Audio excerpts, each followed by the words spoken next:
The 1970s are often described as the decade of change, and the year 1977 contributed many profound political, cultural, and scientific events that helped shape the remainder of the decade. On January 20th, 1977, Jimmy Carter is sworn in as the 39th President of the United States. The death of 42-year-old Elvis Presley, the king of rock and roll, shocks the world. The NASA Space Shuttle Enterprise flies on its own for the first time. From a galaxy far, far away, the first of many blockbuster Star Wars movies hits American theaters. While closer to home, Ingalls Shipbuilding reached a high point of employment in 1977, with over 25,000 workers. 1977 was also significant for a special group of young shipbuilders. Although they could not have known it at the time, that year set the stage for many long, successful careers at Ingalls Shipbuilding. Today, we honor that success and recognize the important contributions made by the Ingalls Shipbuilding 2017 Master Shipbuilders.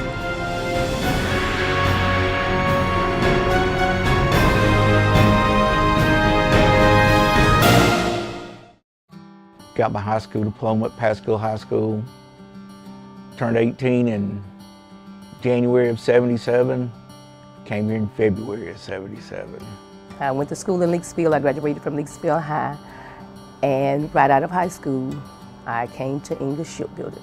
My mom worked here at the time, so she helped me and 5 other girls get on the same identical day. I went to East Central High School, graduated in 1977, took a 2-week vacation up to the Smoky Mountains and come back and hired in the shipyard. I started working August 15, 1977 as a helper apprentice, pipe fitter helper apprentice.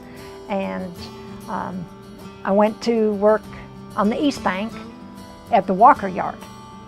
And I was there for 4 weeks before they brought us into the shipyard. I applied for a position here, landed a position in 35 department as a cable puller. Did not know what that entailed, but I certainly found out within the next hour.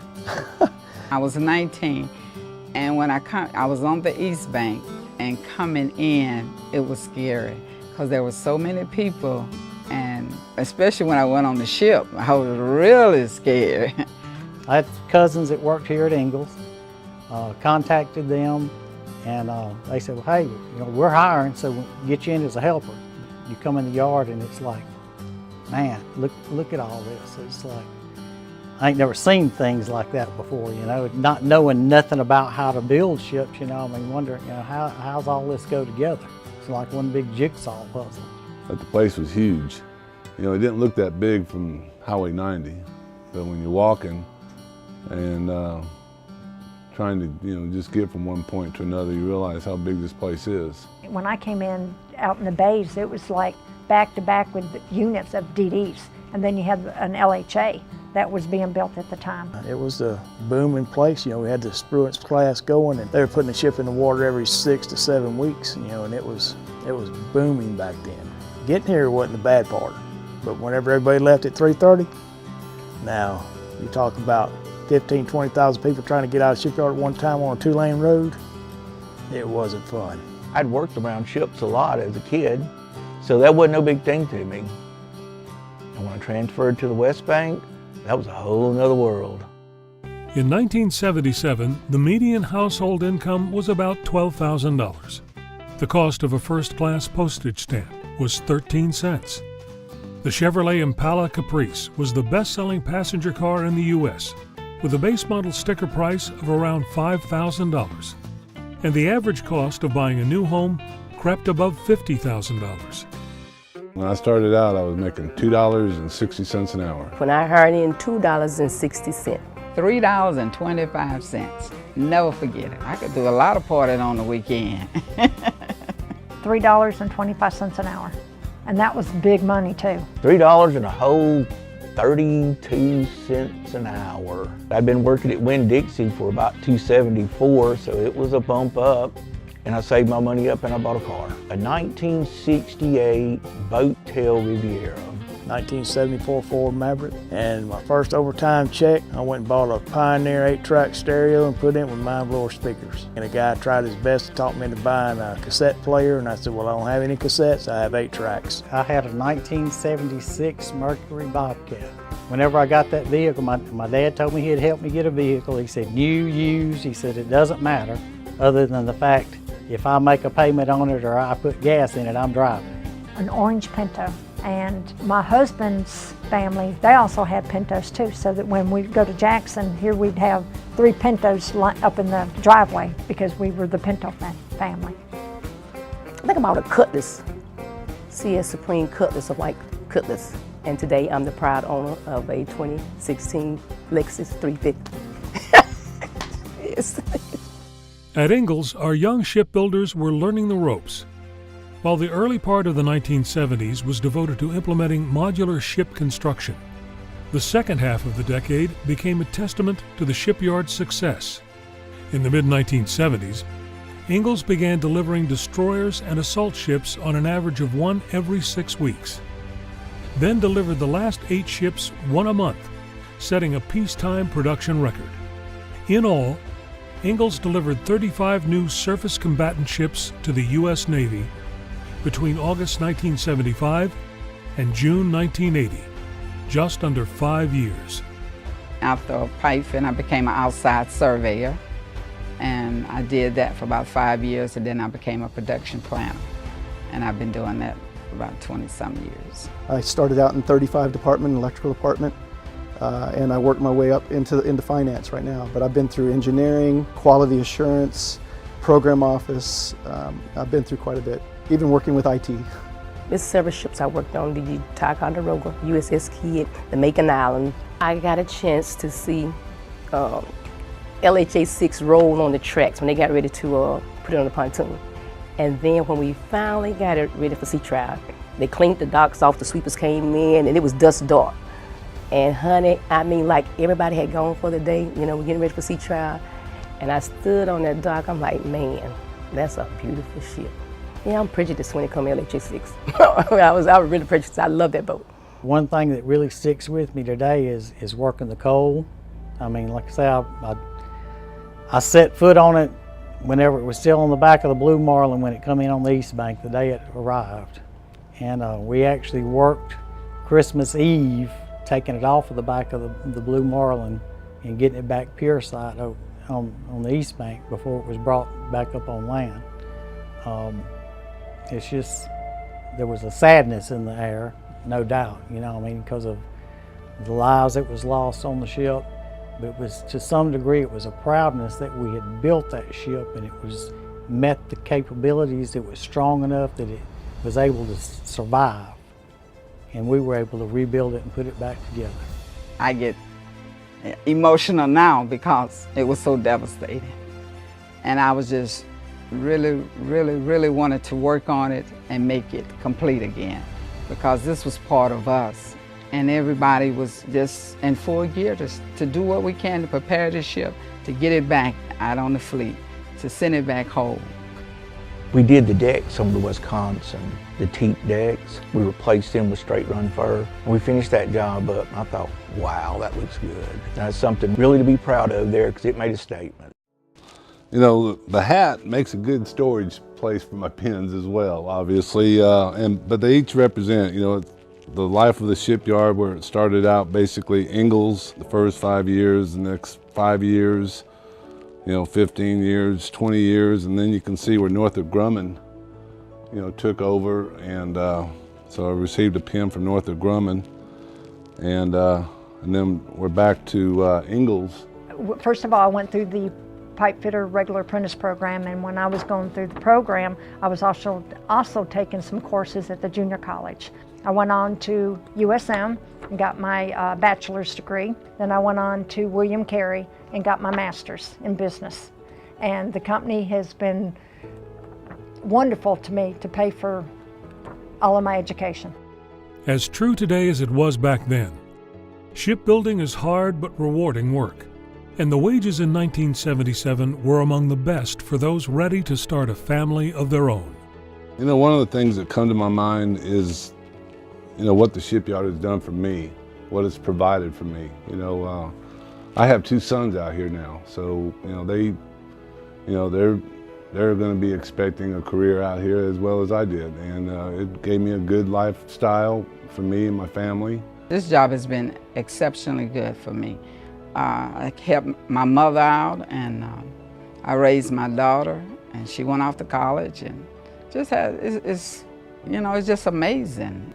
You got kids, you got a house, you got a mortgage, you got car notes, you got power bill, you know, food, and this is how it's taking care of thousands of people. This place has. The greatest thing I think that Ingalls has done for me is it's enabled me to provide for my family significantly. You know, so my family is my blessing, and Ingalls has been that enabler to be a blessing to my family. I took advantage of what the company had to offer. I furthered my education. It's provided me a means to buy everything I have. You can honestly say that from this company and through my efforts, then everything I have, I earned while working here. My husband was a work leaderman, and so was I at the same time. My husband had been here 20 years and I had been here 19, and it's just a special picture. It's a big accomplishment to be together and still be at the shipyard, and still we're a team. We pulled together a cycling team, kind of like the running team, and we participated in events in representation of Ingalls. This one was probably one of the most significant because this was R2R, it's called the Road to Recovery. We rode with wounded warriors. The company's always doing something for the community, and they're always asking for volunteers to participate. So it's amazing that what they give back to the community. Of course, it's not all hard work. 1977 offered plenty in the way of entertainment during off hours. While Star Wars was by far the biggest hit, other popular movies in 1977 included Smokey and the Bandit, Saturday Night Fever, and Close Encounters of the Third Kind. On the small screen, Happy Days spin-off Laverne and Shirley captured top ratings. Based on Alex Haley's novel, the 1977 miniseries Roots was a landmark television event that was watched by more than 50% of all American homes with TVs. In Game 6 of the 1977 World Series, Reggie Jackson hit 3 home runs on 3 pitches in the New York Yankees' defeat of the Los Angeles Dodgers, earning him the nickname Mr. October. In Super Bowl XI, the Oakland Raiders defeated the Minnesota Vikings by the score of 32-14 to win their first Super Bowl. The world has changed dramatically over the last 4 decades, and shipbuilding has evolved to face the constant challenges. Just the computer age coming on and watching it go from green screens sitting against the wall. You maybe had 4 or 5, but you had a room full of 15, 20 people. You know, each had to take turns going to the green screen, putting in your share of data for the day. And you put all your information there, but it didn't upload till tonight. You didn't see it till tomorrow. You know, now today in Mars, you put it in right now, you can see it right now. As far as the shipyard itself, the trackability, you know, you can go to any war room that's out there in the shipyard and just see graph after graph after graph of where you're at. And safety have upstepped this game so much, so that's a good thing. The safety hat, the earplugs, the respirators, most of the steel-toe shoes, all of that, yeah. As technology changed, as shipbuilding practices changed, you had to change with it. You had to continually reinvent yourself to get better, because change is inevitable in shipbuilding. And if you keep reinventing yourself so that you can bring the most value to the company and to yourself, then you'll be successful. I haven't forgotten where I came from. Okay, that's one thing, because I remember when I was on my tools, and I know how difficult it is, and it's hard. And I tell people all the time that come in my office when I have to talk with them, and I said, you can do the same thing that I've done. Get your education, work hard, come to work, and you'll make something out of yourself one day. I hope that my people have picked up something from me on the job, you know, how to get their job done, get it done correct, and to get it done safely. And I hope they picked up something from me, because I had a lot of good people that's gone that helped me out. First of all, come to work every day. And then get you some classes, learn some things, you know. But most of all, learn your trade. Now, if you learn your trade, can't nobody take that from you. It takes 40 years to become a master shipbuilder. 40 years of commitment to delivering quality ships to the Navy and Coast Guard. Our success is only possible because of your experience, skills, and craftsmanship. In this day and time, there's not very many people that have the privilege of staying with a company for 40 years. But I owe that largely to the leadership of this company and the products that we produce and develop. You know, we have sustainability because of what we do, and we do it well, and I'm proud of that. I'm proud to be at this milestone in my life, you know, where I can say I'm a master shipbuilder. It goes by fast. You don't realize it at the time. You got some days out here that just seem like it takes forever, but you know, you reflect back and you can't believe it's been 40 years. The friends that we have, because I'm going to tell you, this is like another family. And you know, it's an extension of your family. And what, you know, whether people think about it or not, because we actually spend more time with the people we work with than we do with our family at home. I've seen some of the ships be on TV sometime. I'm like, wow, I worked on that ship. You know what I'm saying?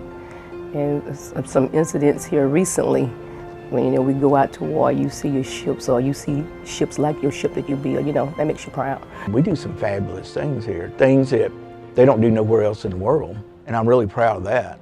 The things we accomplish at this company, the ships we build, the technology we bring forward, you know, that's a lot to be proud of in itself.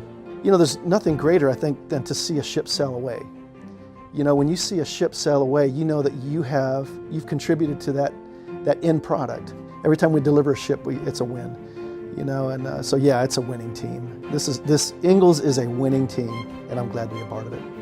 Just had to believe that God had put me here for that purpose, to build these ships and to stay here. I just believe that God doesn't make a mistake. And if He allowed me to stay here for 40 years, this was my purpose. On behalf of the entire Ingalls Shipbuilding team, thank you for 40 years of dedicated service. You have earned the honor to join an elite group. You are indeed Master Shipbuilders.